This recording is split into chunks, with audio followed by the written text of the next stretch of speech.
Talked to Sat yesterday, and I know offensively was not the start you wanted last Saturday.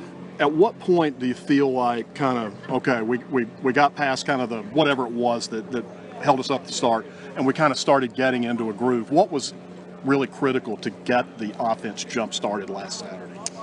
Well, as we struggled at first. It's, and Texas State was playing hard. They have good players. They coached well, and we're going to get everybody's best shot. And they definitely gave it to us. But I think our guys settled down. And we just started connecting on short passes and getting our one-on-one situation. And our guys winning in the outside. Our receivers did a great job. Our offensive line did a great job giving Taylor time to throw the ball. So once we settled down and went back to the basics, we started completing passes, moving the ball, running the ball. So, our guys feel comfortable at that point. So, what do you think is, now building on that, what's integral to this week to not have a repeat of that? Because you know what, you might get away with it at San Marcos. You're probably not going to get away with it against Wake Forest. So what are the kind of the things you guys have emphasized this week? Let's be ready to go from snap one. Well, the biggest thing, and I told her, obviously with the quarterbacks, talking to them, is just stick to the basics, the fundamentals. Let's go back to the basics. And I think we were trying to do a little too much at times. And I think when you stick to your basics, stay within your game and the system and what we're trying to do across the board, we'll be fine. It's what we do. It comes down to fundamentals and being able to do the things that we're capable of doing, blocking up front, winning in the perimeter, and making the throws when we need to. And looking at Wake Forest, one of the things I really noticed about them, again, I watched the BC game because I felt like it was the most comparable to App in terms of talent.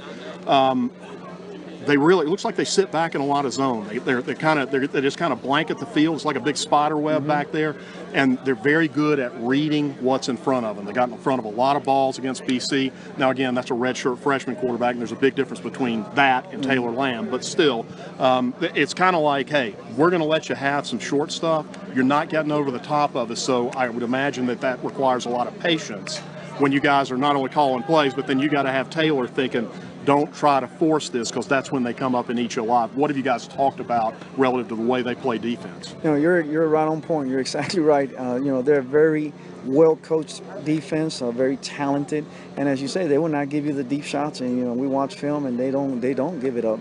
They keep everything in front of them, and they wait for the offense to make a mistake. And exactly what you're saying. Our biggest thing, we want to talk to our quarterback and our guys, is we got to stay the course. Move the chains. Sooner or later, we're going to run out of room. So you just got to stay the course, run the ball. We got to block up front, and we got to connect in our passes. And if they give us a short and intermediate game, then that's what we're going to have to take. And, that's the game. We're not going to try to force anything more and get out of our game. And, it goes back to what we talked about, is just staying to the fundamentals. Not your position group, but still they're the other end of your lifeline when it comes to throwing the ball.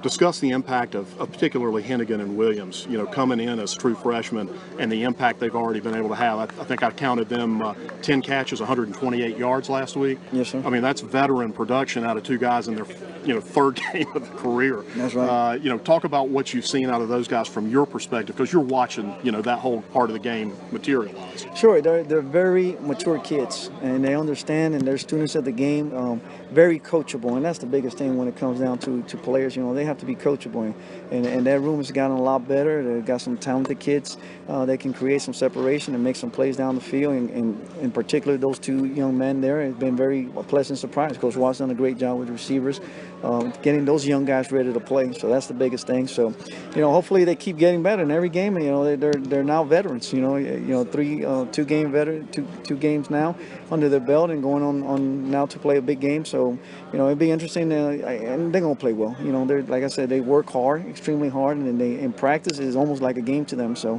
when it comes game time, they're ready to go. Good deal. Thanks, Frank. Good luck this week, buddy.